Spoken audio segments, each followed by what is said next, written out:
आज बिहार के इतिहास में एक नया अध्याय जुड़ गया है। जेडीयू नेता नीतीश कुमार ने रिकॉर्ड 10वीं बार बिहार के मुख्यमंत्री पद की शपथ ली।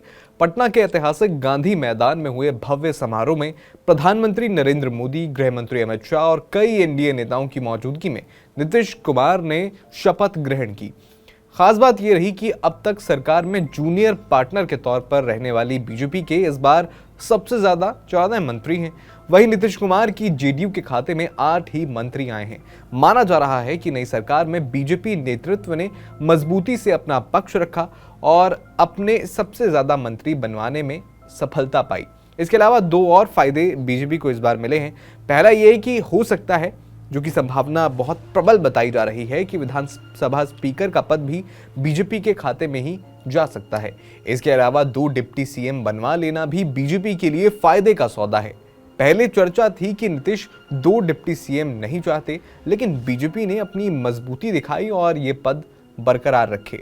अब जो मंत्रिमंडल है उसमें साफ दिख रहा है कि बीजेपी का दबदबा है। शपथ ग्रहण में कुल सीएम सहित 27 मंत्रियों ने शपथ ली। बीजेपी के 14 मंत्री थे, जेडीयू के 8, लोजपा रामविलास के 2 मंत्री, हम पार्टी का 1 मंत्री और उपेंद्र कुशवाहा की पार्टी का भी 1 मंत्री। बीजेपी ने मंत्री चुनते समय जातीय समीकरण का पूरा ध्यान रखा है। डिप्टी सीएम सम्राट चौधरी और विजय सिन्हा, जो कि कुशवाहा और भूमिहार समाज से आते हैं, उन्हें डिप्टी सीएम बनाया गया है। ब्राह्मण समाज से मंगल पांडे हैं, कायस्थ से नितिन नवीन हैं, यादव से रामकृपाल यादव जैसे नेता मंत्री बने हैं। नए चेहरों की बात करें तो चरियासी सिंह ओलंपियन, जो एक शूटिंग खिलाड़ी रह चुके हैं, रवा निषाद भी शामिल हैं।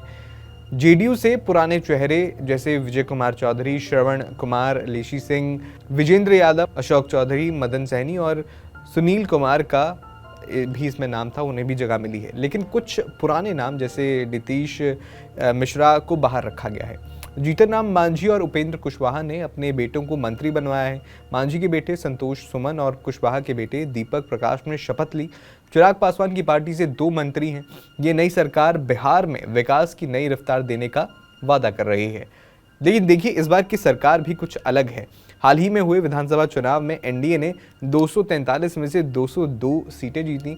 बीजेपी सबसे बड़ी पार्टी बनी, लगभग 90 सीटें।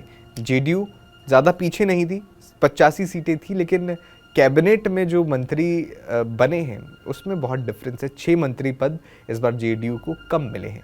इसके अलावा छोटे सहयोगी चिराग पासवान की लोजपा रामविलास को 19 मिले थे, जीतन राम मांझी की हम को 5, उपेंद्र कुशवाहा की पार्टी को 6 सीटें मिली थी। अब नीतीश कुमार ने कहा है कि बिहार अब तेजी से आगे बढ़ेगा, लेकिन साफ है कि इस बार सत्ता की कमान में बीजेपी का ज़्यादा हिस्सा रहने वाला है। आपका इस पूरे मसले पर क्या कहना है, हमें कमेंट बॉक्स में ज़रूर बताएं।